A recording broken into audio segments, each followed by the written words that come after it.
नमस्कार मंडळी. मी सौ रेखा देशमुख माझ्या स्वलिखित कथेचे अभिवाचन करणार आहे. या कथेचे नाव आहे आहेर पद्धती.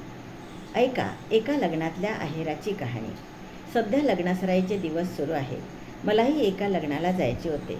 जरा घाईतच निघाल्यामुळे आहेर घ्यायचे जमलेच नाही. लग्नघरी पोहोचले तर तिथे आहेराची गडबड सुरू होती. वराचे आईवडील मोठ्या थाटात पाटावर विराजमान झाले होते. मध्ये चौरंगावर नवरदेव बसला होता. प्रत्येक जण आहेर देण्यात मग्न होते. आहेर देताना त्यांचे आवर्जून फोटो काढले जात होते. बाजूला 2 मुली आहेर देणाऱ्यांची लिस्ट करत होत्या. मला काहीच सुचेना. आपण तर आहेर आणलाच नाही. आता काय करावे? तिथे बसलं तर कुणी म्हणू शकतं, तुम्ही पण आणलं असेल ना आहेर, करून टाका ना मग. त्यापेक्षा मी जरा लांब जाऊन बसले. डोक्यात विचारचक्र सुरू झालं. लग्नाला येताना भरपूर खर्च येतो. एसटी, ट्रेन, क्वचित प्रसंगी फ्लाईट. शिवाय घरच्या वाहनाने आलो असेल तर पेट्रोलचा खर्च, डिझेलचा खर्च. नोकरदार वर्ग असेल तर सुट्टी काढून यावं लागतं.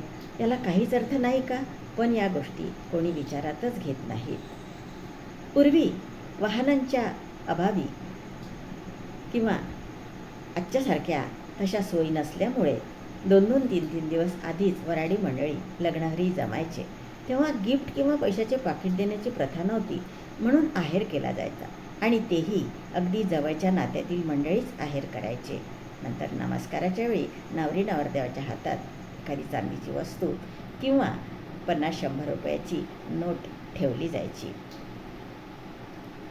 अगदी थोड्या वेळात हा आहेराचा कार्यक्रम व्हायचा. पण आता तर फोटो सेशन. प्रत्येकाचा आहेर देताना फोटो.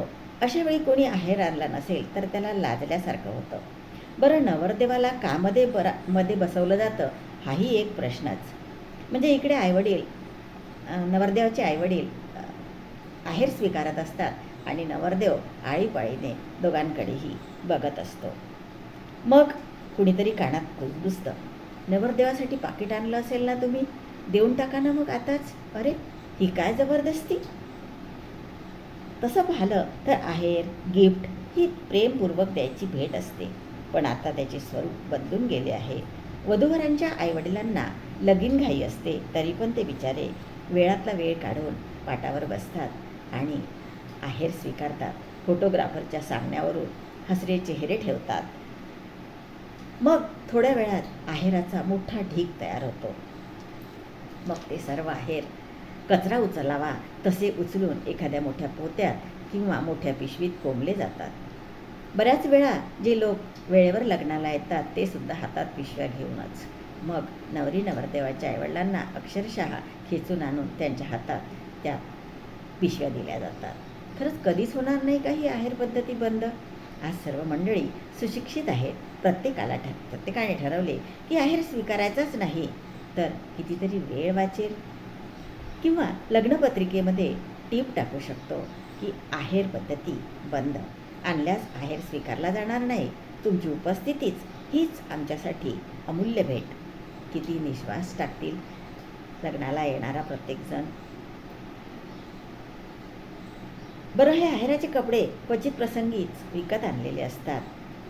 नाहीतर ते बऱ्याचदा असेच एकाचा दुसऱ्याला, दुसऱ्याचा तिसऱ्याला प्रवास करत आलेले असतात. कधी तर ते कपडे घालण्याच्या सुद्धा कामाचे नसतात. मग सुरू होतो जेवण वगैरे आटोपल्यानंतर सुरू होतो परत आहेराचा प्रश्न. म्हणजे ज्यांनी आहेर आणले असतील त्यांना मग आहेर परत दिला जातो. आहेर परत म्हणजेच साडी दिली जाते. मग ती साडी घरी आणल्यानंतर जेव्हा पाहिली जाते तेव्हा पहा ना, मी किती चांगला आहेर केला होता, मला पहा ना त्यांनी कशी साडी दिली, अगदी पोतेऱ्यासारखी वगैरे वगैरे. किंवा एखादी साडी देताना चुकली असेल किंवा तिला द्यायची आठवण राहिली नसेल तर पहा ना, मला तर साडी मिळालीच नाही. अशा कितीतरी गमती जमती तिथे होतात. म्हणूनच ही आहेर पद्धती बंदच व्हायला पाहिजे. आणि ती सुरुवात आपण आपल्या स्वतःपासूनच केली पाहिजे. मग कोणाला काहीही वाटो त्याचा विचार न करता स्नेहभेट म्हणून आपण पाकिटात स्वइच्छेने काही रक्कम टाकू शकतो, कारण ती रक्कम नवरी नवरदेवासाठी निश्चितच उपयोगी पडते. म्हणूनच करायची का मग सुरुवात आपल्यापासूनच? अशी ही लांबलचक आहेराची कहाणी. पाचा उत्तरी सुफळ संपूर्ण. धन्यवाद.